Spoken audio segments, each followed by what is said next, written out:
Yun, what's up mga kagaston? Another video for today. Oh, kaway-kaway. Taga Makabebe, Pampanga. So, yun, may gagawin tayo sa motor na to. So, papakita natin kung ano yung gagawin natin. So, bago ang lahat, intro muna. Maulan na araw, di na natapos ang ulan.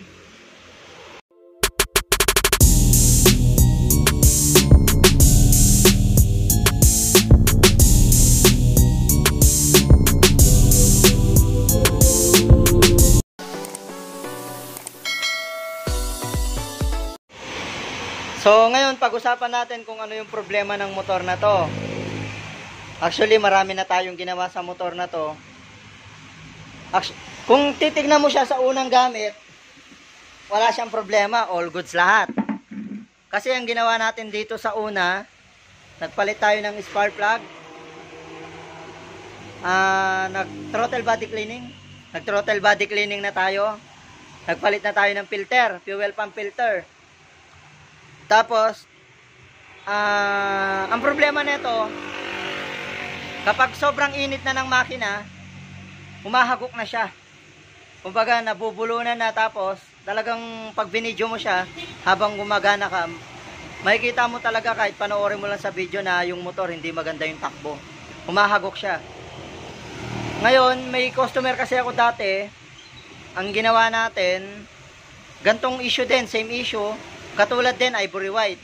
Nagpalit tayong spark plug cap, nagpalit tayong spark plug, naglinis tayong throttle body, naglinis tayo ng tangke, nagpalit tayo ng fuel pump filter, ganun pa rin. Ngayon, nung napalitan siya ng ignition coil, umayos na siya. Umayos na yung katulad nito na ivory white. Ngayon, itong motor na to, ang problema nito, kapag sobrang init na ng makina niya, humahagok na siya, doon na siya nabubulunan, hindi na maganda yung takbo. Kumbaga asin, kung ikaw yung gumagamit, maiinis ka. Yung tipong parang yung gas mo is kalahating gas, kalahating tubig. Parang ganun yung takbo mo. So, ang mga pinalitan dito, una nagpalit kaming spark plug.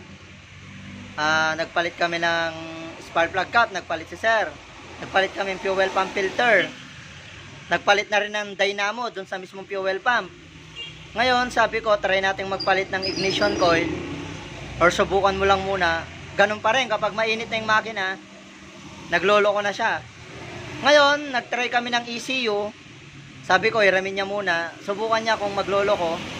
So, ganun, nagloko pa rin. Ngayon, pumunta na tayo dito sa ECT.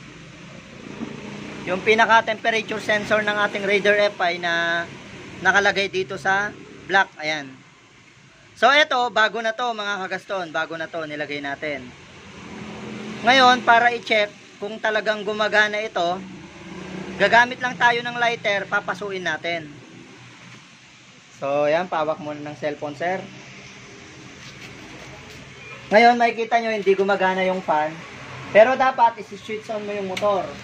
Ayan, naka-switch on dapat yung motor. Ngayon, papasuin natin to, iinitin natin siya hanggang sa gumana yung fan. Dapat, gumana yung fan para malaman natin or makasiguro tayo na nagpa-function yung nilagay natin bago. So, ito. Lalighterin muna natin siya.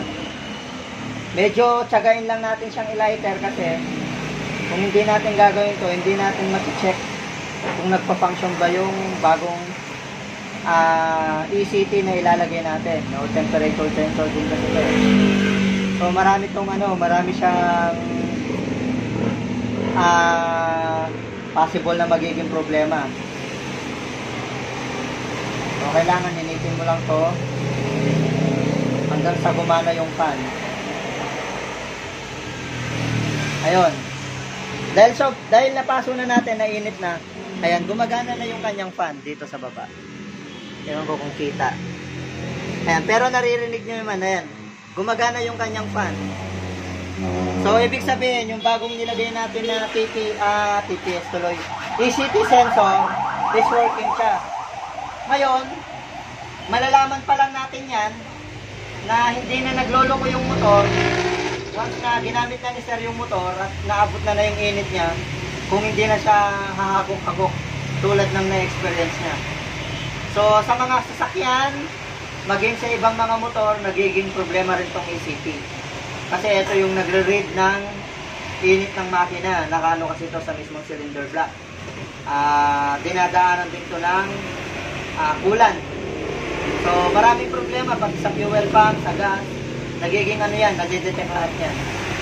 So, ngayon, sinubukan lang natin yung binili ni Sir na bagong isip yung sinalpak natin. Kaya ininit natin para masigurado na nagpa-function. So, ngayon, salpak muna natin siya ng diretso. Ngayon, magiging part 2 yung video na to pag nagamit na ni Sir yung motor. Bali, part 1 pa lang to. So, tuloy natin yung video pag natapos na natin. So, yun mga kagaston, tapos na yung motor ni Sir. So, ang ginawa natin dito, nagpalit tayo ng ECT sensor. So, kasi nga ang problema kapag mainit na yung motor, doon siya pumupugak-pugak. Kapag sobrang init na, pumupugak-pugak kahit all stock siya, kahit stock pipe, ganun pa rin. So, yun, nagpalit tayong ECT para tapos nag-check din tayo kung working naman yung binili natin. So, all goods naman. Ngayon, malalaman natin kung hindi na nagloko kapag bumalik na ulit si Sir dito. Ayan. Maging okay na. So, abangan natin yung, abangan nyo yung part 2. Pag bumalik si Sir dito kung okay na yung motor. Kasi nararamdaman lang naman ni Sir yun kapag yung motor is sobrang init na. 30 to 40 km, lalo na kapag mainit yung panahon. Or lalo na kapag na-traffic. So, namamatay-matay, pumupugak, tapos mahirap pa andarin. So, tapos pag nagpaga, siyempre dahil nag-cool down, lumamig ng konti, aandar naman ng maayos. Ngayon, kapag nakalayo na naman, gano'n na naman. So, marami tayong na-try dito.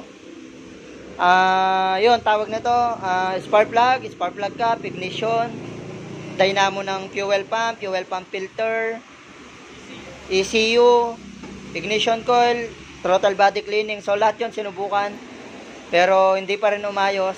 Ngayon, ito yung pinakahuling ano natin dahil sa mga pagre-research, dito tayo ito yung pinakahuling ano natin, nagpalit tayo nito, yung ECT sensor.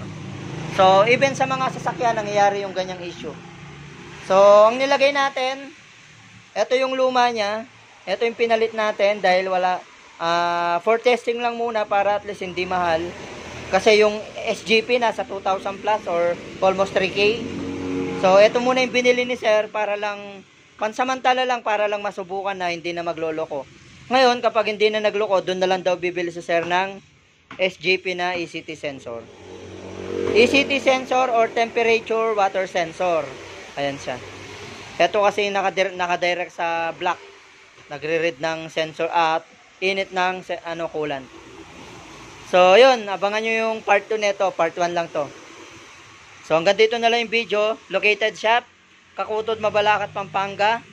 Harap tayo ng Winway Hardware tsaka Microbike. Ayan. So, hanggang dito na lang yung video natin. Maraming salamat sa lahat ng sumusuporta. God bless.